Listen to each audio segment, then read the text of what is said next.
तो क्वेश्चंस को देखिए, बोल रहा है कि अगर साइन थीटा की वैल्यू 3/5 है और जो उसका एंगल है वो सेकेंड क्वाड्रेंट में है, ठीक है। तो किस क्वाड्रेंट में है, यानी साइन थीटा का वैल्यू क्या है 3/5 है और उसका जो एंगल है वो सेकेंड क्वाड्रेंट में है, तो हमें क्या करना है, फाइंड अदर टी रेशियो, यानी ट्रिग्नोमेट्रिक रेशियो हमें और निकालना है। यानी इस पहले अच्छे से समझते हैं क्या बोला है, एंगल कहाँ पर है, एंगल आपका सेकेंड क्वाड्रेंट में है। बना लेते हैं, सेकेंड क्वाड्रेंट का मतलब क्या होता है, यानी एंगल जब सेकेंड क्वाड्रेंट में है तो कुछ इस तरीके से आपका रिवॉल्विंग लाइन बनेगा, ठीक है। ये लाइन कंप्लीट हो गया कि सेकेंड क्वाड्रेंट में हमारा क्या कर रहा है, एंगल लाइज कर रहा है। इसमें क्या है, साइन थीटा जो है 3/5 है इसकी वैल्यू। साइन थीटा क्या होता है हमारा, साइन थीटा जो है वो हमारा 3/5 है। तो साइन थीटा जो होता है वो होता है P/H, यानी परपेंडिकुलर बाय हाइपोटेन्यूस। P किसके बराबर है, 3 के बराबर है। तो ये जो परपेंडिकुलर आपको देखने को मिल रहा है राइट एंगल का, ये आपका 3, और ये जो हाइपोटेन्यूस है, यानी ये जो हाइपोटेन्यूस होता है वो कितना है, 5। तो पाइथागोरस थ्योरम के अकॉर्डिंग हम बड़ी सिंपल तरीके से निकाल सकते हैं कि बेस क्या होगा, क्योंकि हमारे पास P है और हमारे पास क्या है, H है। तो हम निकाल सकते हैं क्योंकि हमें पता है कि P² + B² = H²। यह हमारा पाइथागोरस का फॉर्मूला, जिसमें हमें पता है कि P की वैल्यू क्या है, P का वैल्यू है आपका यहाँ पर, कहाँ, यहाँ ये रहा 3 है। तो 3 का स्क्वायर हम डायरेक्ट 9 ही लिख देते हैं, ठीक है। और ये B² और H² क्या है हमारा 25, ठीक है, क्योंकि 5 का स्क्वायर 25 होता है। अब B² निकाल सकते हैं, तो B² को यहीं रखते हैं, तो 9 वहाँ गया, माइनस में हो गया, तो 25 - 9 आपका 16 हुआ। अब यहाँ पे स्क्वायर है और हमें देख रहा है कि ये हमारा एक परफेक्ट स्क्वायर, तो हम इसको क्या कर सकते हैं, परफेक्ट स्क्वायर से कर सकते हैं। तो B को उधर रूट करते हैं तो वहाँ पे क्या बचेगा हमारा 4। लेकिन अब हम क्लास 11 में आ चुके हैं, तो हमने क्लास 10 तक तो इतना किया था कि हम इतना तक करके छोड़ देते थे। ये मैं आप लोग को अलजेब्रा समझाने नहीं जाऊँगा क्योंकि आप लोग ऑलरेडी कर चुके हो। तो यहाँ पे जो B का जो वैल्यू यानी बेस जो 4 आया है, यहाँ पर ऐसे अगर लिख के छोड़ देते हैं तो गलत हो जाएगा, ठीक है। क्योंकि जब हमने स्क्वायरिंग किया, स्क्वायर हटाया है, तो वो एक तरीका होता है, ठीक है। वो तरीका आप लोग क्लास 10 में पढ़े हैं, तो मैं यहाँ पे डायरेक्ट हम लोग प्रैक्टिस करते करते इतना हो जाता है, निकाल सकते हैं। तो जब भी अब से अगर हम क्लास 11 में जब स्क्वायर को इस तरीके से हटाएंगे तो प्लस माइनस लिख देंगे, क्योंकि हमें नहीं पता है कि ये जो हमारा 16 है वो प्लस से आया है या माइनस से आया। क्योंकि अगर हम +2 का स्क्वायर करते हैं तो 4 होगा, ठीक है। अगर हम -2 का स्क्वायर करते हैं तो भी 4 होगा। तो ये जो 4 है, ठीक है, ये जो 4 है, ये जो 16 है वो क्यों आया, वो किसके स्क्वायर से आया, प्लस के स्क्वायर से या माइनस स्क्वायर से, हमें नहीं पता। क्लास 10 में हम इसको नहीं देखते थे क्योंकि, लेकिन अब हमें एंगल का जो रूल हमने डिफाइन किया, अब हमें नेगेटिव एंगल भी देखने को मिल रहे हैं। तो इसके अकॉर्डिंग हम क्या करेंगे, प्लस माइनस भी लिखेंगे, क्योंकि हमें नहीं पता ये जो 16 है वो +4 का हमने मल्टीप्लाई करके आया है या -4 से आया है, ठीक है। तो ये लॉजिक है, लॉ ऑफ इंडिसेस में हम लोग इसे पढ़ेंगे। ये हमारा क्लास 11 का चैप्टर है, एक हो गया। तो B हमारा क्या निकला, +-4। अब यहाँ पर cos थीटा निकालना है, ठीक है। तो cos थीटा यानी फाइंड अदर ट्रिग्नोमेट्रिक रेशियो। एक रेशियो तो हमारे पास दिया हुआ है साइन थीटा, बाकी रेशियो हमें निकालना है, यानी cos, tan, cosec, फिर उसके बाद sec, फिर उसके बाद cosec क्या था, cot, ये सब निकालना है। तो cos क्या होता है हमारा, B/H होता है। तो B हमें पता है, B क्या है हमारा 4 है। अब ये ध्यान में रखना कि B हमारा 4 है।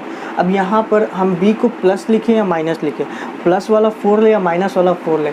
याद रखिएगा कि ये सेकेंड क्वाड्रेंट में लाई करता है, सेकेंड क्वाड्रेंट में थीटा लाई कर रहा है, तो सेकेंड क्वाड्रेंट में साइन को छोड़कर बाकी सारे रेशियो क्या होते हैं, नेगेटिव होते हैं। तो कॉस क्या है, नेगेटिव है सेकेंड क्वाड्रेंट में, तो हम -4 लेंगे, -4। और हाइपोटेन्यूस क्या है, 5 है। तो ये हमारा दूसरा रेशियो निकल कर के आया। तीसरा रेशियो क्या होगा, tan थीटा। tan थीटा क्या होता है, P/B, ठीक है। परपेंडिकुलर हमारा दिया हुआ है, यहाँ मैं लिख देता हूँ कि प्लस माइनस अभी नहीं लिखते हैं क्योंकि वो आपको समझने में फिर तकलीफ हो जाएगा, ठीक है। तो P हमारा क्या है, 3 है, और ये जो बी है वो क्या होगा आप बताइए। यार वीडियो में मैं क्यों पूछ रहा हूँ, आप बताइए, सच में आप बता दो कि क्या वीडियो में देखता।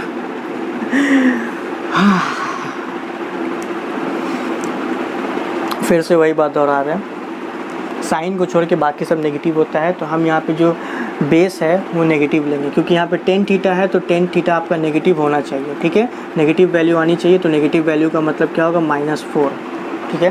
तो साइन क्या है 3/5, साइन 3/5 है तभी ये क्वेश्चन सही होगा। अगर यहाँ पे कहता कि sine theta is equal to -3/5 और theta lies in second quadrant, तो क्वेश्चन ही गलत हो जाता, ठीक है, क्योंकि माइनस तो कभी सेकेंड क्वाड्रेंट में होगा ही नहीं, साइन का जो एंगल है उसका वैल्यू कभी होगा ही नहीं।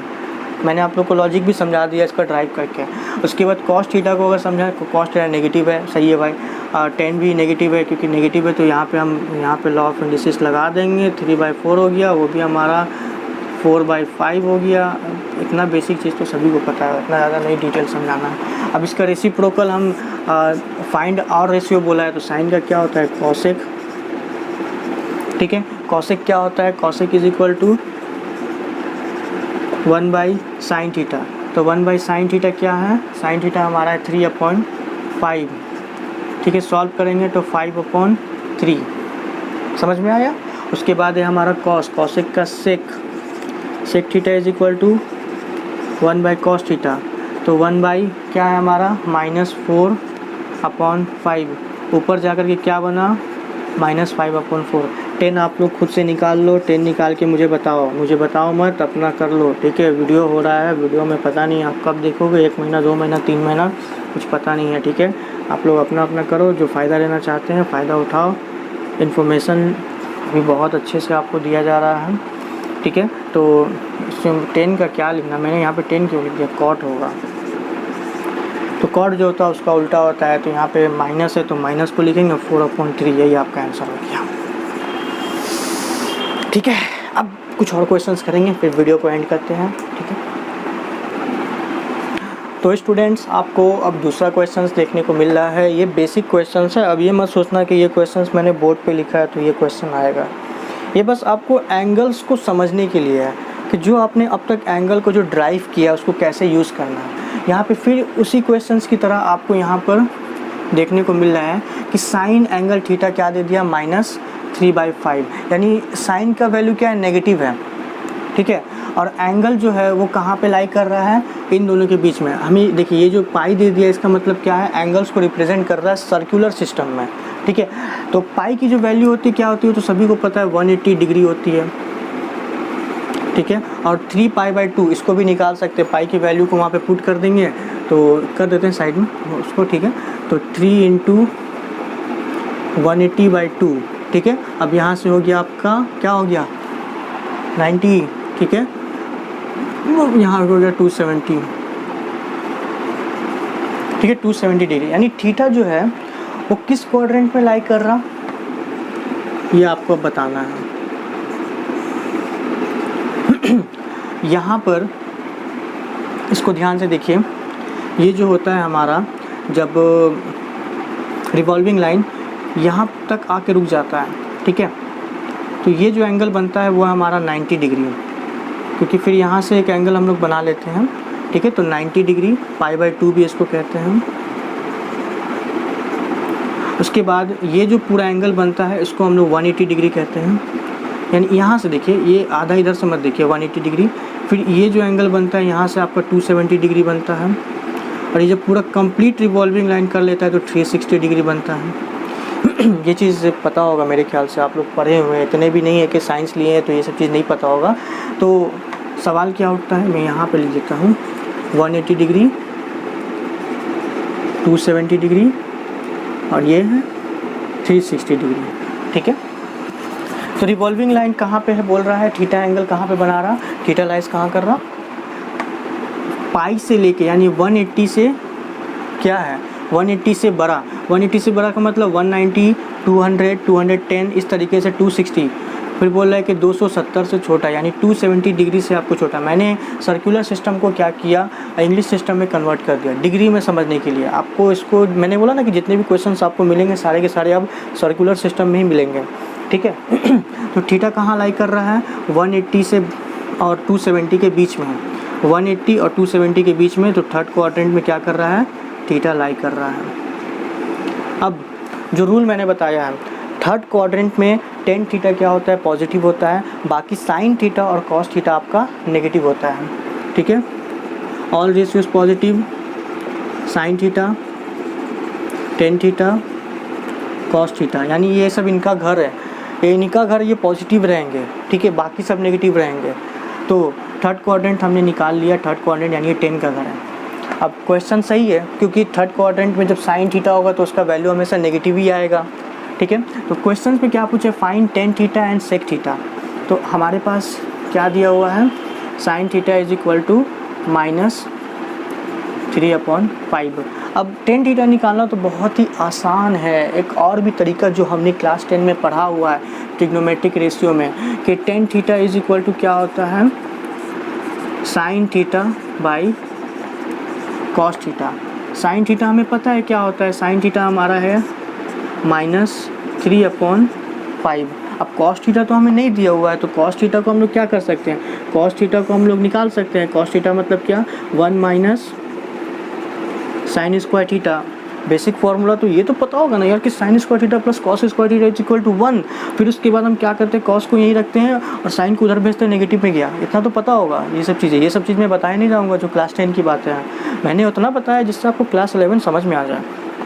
ठीक है, तो यहाँ पे फिर से हम साइन की वैल्यू को पुट कर देंगे, -3/5, 1 - तो साइन स्क्वायर थीटा है। ठीक है, तो नहीं एक एक लाइन करके बता देते हैं, तो गड़बड़ हो जाएगा फिर आप लोगों का। स्क्वायर हो गया, इसको सॉल्व करेंगे, क्या करेंगे, मैं डायरेक्ट इसको सॉल्व करता हूँ, आप लोग इसको सॉल्व करके आंसर निकालना। ठीक है, मैं डायरेक्ट इसको सॉल्व कर देता हूँ कि ये हो गया -3/5, तो इसका क्या हो गया इसका तो पहली बात 9 हो गया, इसका 25 हो गया, तो 25 - 9 16। ठीक है, तो √16 हो गया आपका 4, और नहीं 4 तो होगा ही, लेकिन 4/5 होगा। ठीक है, और हाँ सही है ना, क्या निकाल रहे थे, कॉस निकाल रहे थे।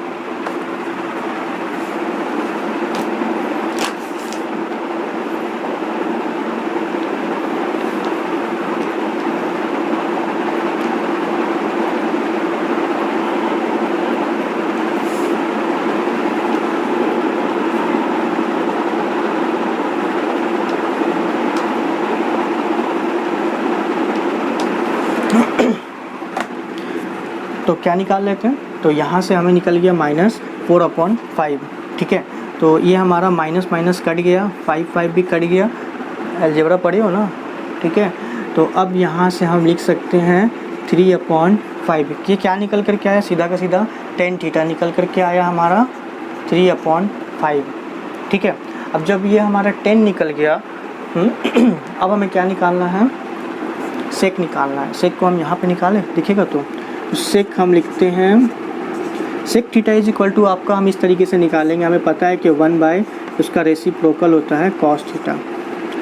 ठीक है, तो ऑलरेडी हमने कॉस थीटा को निकाला हुआ है, तो कॉस थीटा क्या होता है, किसके इक्वल होता है, -4/5। तो 5 ऊपर गया तो -5/4। ठीक है, तो ये हमारा सेक एंगल थीटा भी निकल गया, ये कैंसर, ये कैंसर। ठीक है, बहुत ही सिंपल है, अच्छे से नोट करना। ठीक है, मैं जैसे लिख रहा हूँ वैसे मत करना, मेरा तो थोड़ा बोर्ड छोटा है तो मैं इसे इधर करके लिख रहा हूँ, लेकिन आप एक फेयर में करके लिखना जो बाद में बहुत काम आता है, और एग्ज़ाम के टाइम जब आप प्रेशराइज होंगे तो आपको देखोगे तो आपको फिर से सब याद आ जाएगा कि आपने कितनी मेहनत की थी, क्या क्या लिखा था।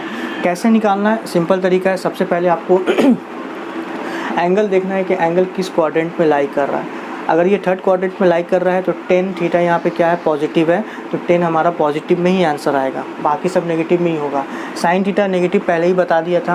अब क्वेश्चन में बोला था कि हमें टेन थीटा को निकालना है, सेक थीटा को निकालना है। ट्रिग्नोमेट्री में हम यही सीखते हैं कि अगर हमारे पास ट्रायंगल में 6 एलिमेंट्स हैं और उसमें से हमारे पास 2 एलिमेंट्स दिए हुए हैं, तो बाकी 4 एलिमेंट को हम उन 2 एलिमेंट्स की मदद से निकाल सकते हैं। कि एक एंगल और एक साइड दिया है तो बाकी दूसरे एंगल और साइड को हम ट्रिग्नोमेट्री की मदद से निकाल सकते हैं। बेसिकली ट्रिग्नोमेट्री का मतलब ही यही होता है कि कुछ इन्फॉर्मेशन दिया हुआ है, बाकी इन्फॉर्मेशन को कैसे निकालना है वो तरीका हम इस फॉर्मूले से सीखते हैं। तो ये सब जो फार्मूला था sign square theta plus cos square theta, ये सब क्लास 10 का है, ये सब अच्छे से आप लोग याद कर लेना। जिनका रिवाइज़ नहीं है, जो क्लास 10 में नहीं पढ़े, उनसे रिक्वेस्ट है कि आप लोग इसको पढ़ें, ठीक है। तो एक क्वेश्चन मैं आप लोगों को देता हूँ, आप लोग खुद से बनाना, और बनाना मतलब मैं तो क्या करूँगा बना करके, फिर भी देखता हूँ। तब लास्ट क्वेश्चन मैं आप लोग को बता रहा हूँ ट्रिग्नोमेट्रिक रेशियो का कि कैसे इसको निकालना है। बोल रहा है अगर cos theta is equal to आपका -12/13 है, और थीटा जो है वो किस क्वाड्रेंट में लाई कर रहा है, थर्ड क्वाड्रेंट में, तो फाइंड द कॉट थीटा। तो थर्ड क्वाड्रेंट में जब थीटा लाई कर रहा है, तो अभी ग्राफ आपके लिए सही रहेगा, अभी स्टार्टिंग में ग्राफ बना के समझना। तो थर्ड क्वाड्रेंट में लाई कर रहा है थीटा, ठीक है।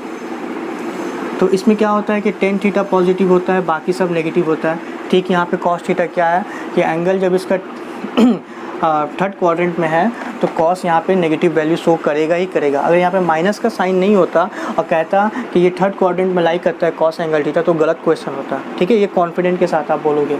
अब यहाँ पे कॉट थीटा निकालना है, तो कॉट थीटा निकालने के लिए अगर हम 10 को निकाल लेंगे, तो स्टार्टिंग में आपको प्रोसेस बताता हूँ कैसे निकालना है।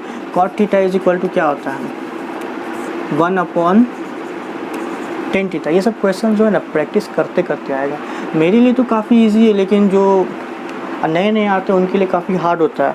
जैसे जो अभी क्लास 11 में आए हैं उनके लिए क्या होगा कि 5 और 6 क्लास के क्वेश्चन जब वो देखेंगे तो देखते ही बन जाएगा कि वो लोग काफ़ी ज़्यादा प्रैक्टिस कर चुके हैं, काफ़ी मेहनत, काफ़ी क्वेश्चंस को बना चुके हैं, इसी वजह से उनके लिए आसान होता है। तो मैंने भी इसको कई सालों से मैं पढ़ा रहा हूँ, तो मेरे लिए काफ़ी आसान हो गया। मुझे अब इसके आंसर देखने नहीं पड़ते, कॉन्फिडेंट के साथ मैं आप लोगों को पढ़ा रहा हूँ, क्योंकि मैंने इतने बार पढ़ाया है स्टूडेंट्स के सामने खड़े होकर। तो ये तो फिर भी कुछ नहीं है। जब मैंने कैलकुलस के बड़े बड़े क्वेश्चन को सॉल्व किया, वेक्टर वगैरह के, तो ये सब तो बेसिक क्वेश्चन हैं, ठीक है। तो यहाँ पर दिखाते हैं। तो cot theta is equal to क्या होता है, 1/10 थीटा, ठीक है। अब 10 थीटा इज इक्वल टू क्या होता है, 10 थीटा इज इक्वल टू आपका होता है sine theta by cos theta, जिसमें से हमारे पास कॉस की वैल्यू दी हुई है पहले से, तो हम कॉस की वैल्यू को पुट कर देंगे यहाँ पे, ठीक है। कॉस की वैल्यू क्या है, -12/13। जब कॉस की वैल्यू दी हुई है तो हम साइन भी तो निकाल सकते हैं। साइन कैसे निकालेंगे, ठीक है। Sine theta is equal to हम लिख सकते हैं, याद करिए स्टैंडर्ड फार्मूला क्या कहता है, 1 - कॉस स्क्वायर थीटा। तो 1 - कॉस स्क्वायर थीटा है, तो 1 - वैल्यू पुट कर देते हैं -12/13 पे स्क्वायर, सॉल्व कर देते हैं। सॉल्व करके मैं डायरेक्ट लिख देता हूँ। सॉल्व करने के बाद सॉल्व करके हम यहाँ पर प्लस माइनस लिखेंगे। प्लस माइनस में क्या है 5/13 आएगा, ठीक है। देखिए जिस जगह पे प्लस माइनस छूट गया है, मैं आप लोग को बताना चाहता हूँ कि आप प्लस माइनस का ध्यान ज़रूर रखें, क्योंकि प्लस माइनस लिखना बहुत ज़रूरी है क्लास 11 में। क्योंकि अब हम नेगेटिव एंगल का भी केस पढ़ रहे हैं, इसी वजह से हम क्या कर रहे हैं, नेगेटिव एंगल को भी देख रहे हैं, ठीक है। तो +-13 हो गया। तो हमें साइन का कौन सा वैल्यू लेना होगा, जिससे, क्योंकि ये थर्ड क्वाड्रेंट है, थर्ड क्वाड्रेंट में साइन का वैल्यू क्या होना चाहिए, नेगेटिव होना चाहिए, तो हम नेगेटिव लेंगे, यानी -5/13। ये -5/13 यहाँ पे साइन की जगह पे हमने लिखा, देख सकते हैं आप हैं। अब ये जो है यहाँ से अलजेब्रा फिर करेंगे, ये माइनस माइनस कैंसिल, 13 कैंसिल, 5/12, ठीक है। ठीक है, तो ये आपका क्या निकल कर के आया, 10 थीटा, ठीक है। 10 थीटा पॉजिटिव होना भी चाहिए, क्योंकि थर्ड क्वाड्रेंट में 10 की जो वैल्यू होती है वो पॉजिटिव ही होती है। अब यहाँ से हमें क्या निकालना है, क्या बोला है, कॉट निकालना है। तो कॉट तो क्या होता है, इसका रेसिप्रोकल होता है। हमें पता है कि कॉट थीटा क्या होता है, 1/10 थीटा होता है। तो 10 थीटा क्या हो जाएगा, 1/5/12। इसको सॉल्व करेंगे तो 12/5 कॉट थीटा, यही आपका आंसर है, ठीक है। तो कुछ क्वेश्चंस हमने सॉल्व किए, कुछ ट्रिग्नोमेट्रिक रेशियो के हमने बेसिक फार्मूला समझे, और ज़्यादा कुछ मैंने नहीं बताया। जो अगर फंडामेंटल्स क्लियर करना चाहते हैं तो आप मेरी वीडियो में आ सकते हैं, मेरी वीडियो को आप देखिए, फंडामेंटल्स में क्लियर करके मैं पहले, मेरा जो कॉन्सेप्ट अगर क्लियर रहा तो क्वेश्चंस अपने आप बन जाएंगे। मेरा यही सिद्धांत रहा है कि पहले उसकी कॉन्सेप्ट को इतना ईजी कर दो ताकि सामने वाला खुद बना ले। कि अगर आपका फंडामेंटल मतलब क्या, बुनियाद, अगर किसी भी बिल्डिंग का बुनियाद अगर स्ट्रॉन्ग है तो उसके ऊपर चाहे जितना भी खड़ा कर दो वो स्ट्रॉन्ग रहेगा, डर नहीं रहेगा गिरने का। तो ये जो था मेरा फंडामेंटल वीडियो था, इसको इंट्रोडक्शन ऑफ ट्रिग्नोमेट्रिक कह सकते हैं। आप आराम से इसको सीखना। वीडियो अगर अच्छा लगा, पहला वीडियो है तो मेरे ख्याल से पहला वीडियो क्या हाँ मैथ्स का पहला वीडियो है। अगर आपको सच में वीडियो अच्छा लगा तो लाइक करना, और कुछ भी अगर मुझसे गलती देखने को लगती है आपको कि हाँ अगर आप लोग को पता है कुछ मिस्टेक्स हो सकता है इतनी सारी बातों में से, तो आप कमेंट करके मुझे बताना। और मैं ये चाहता हूँ कि जो लड़के अलग से प्रिपरेशन करना चाहते हैं तो वो ऑफलाइन क्लासेस भी ज्वाइन कर सकते हैं। आपको ईमेल कर देना, मैं अपने डिस्क्रिप्शन में एक ईमेल दे दूँगा, आप मुझसे कांटेक्ट कर सकते हैं। उसको खासकर एक पर्सनल आपको एक ऑफलाइन क्लासेस भी प्रोवाइड कर सकता हूँ मैं, ताकि एक अच्छे से इंस्टीट्यूट में जा कर के बात हो सके। ठीक है, तो फ़िलहाल के लिए अभी ऑनलाइन से ही काम चला रहा है। जिनको अगर समझ में आया तो बहुत अच्छी बात है। मैं थोड़ा इसमें एनसीईआरटी के क्वेश्चंस भी ऐड करूँगा, आईसीएसई प्लस सीबीएसई सब जितने भी इंपॉर्टेंट क्वेश्चंस होंगे। लेकिन मेरा जो टारगेट है वो एसएनडे को लेकर के है, यानी जो क्लास 11 में वेस्ट बंगाल बोर्ड के अंदर जो एसएनडे बुक है उसे हमें कंप्लीट करना है। ठीक है, और इस वीडियो में जो मैं वीडियो बनाऊंगा वो एसएनडे बुक के लेकर के होगा। एसएनडे की सारे क्वेश्चंस होंगे जो आपका स्टेट लेवल बुक है, मैं ज़्यादातर मैं उसी को फॉलो करूँगा। ठीक है, मैं जेई मेंस वगैरह की प्रिपरेशन नहीं कराऊंगा। जेई मेंस के लिए उसके लिए अलग ही एडवांस लेवल की पढ़ाई करनी पड़ती है। ठीक है, तो आप लोगों से रिक्वेस्ट है कि जेई मेन अगर आप लोग करते हो तो किसी ऑफलाइन इंस्टीट्यूट से करें, किसी भी ऑनलाइन पे जाकर के जेई मेन ना करें, आप फंस जाओगे। बहुत लड़के फंस जाते हैं, हर कोई नहीं कर पाता ऑनलाइन पे। अब खासकर मैथ्स तो आप ऑनलाइन से थोड़ा सा बच के रहें, क्योंकि मैं बता रहा हूँ, लेकिन जिसके दिमाग अच्छा है, जिसको अगर समझ में आ रहा है कि एक चीज़ जो बोर नहीं हो रहा, वो ठीक ऑनलाइन से फ़ायदा उठा सकता है। सारा कंटेंट वही है, बस फ्री है। जो मैं ऑफलाइन में पढ़ाता हूँ वही मैं ऑनलाइन में आप लोगों को प्रोवाइड कर रहा हूँ। देखो, फ़ायदा उठाओ, बहुत अच्छा रहेगा। एग्ज़ाम तक क्लियर करना, फोड़ देना। ठीक है, wish you all the very best. आप सभी का बहुत बहुत शुक्रिया मेरे इस वीडियो में आने के लिए।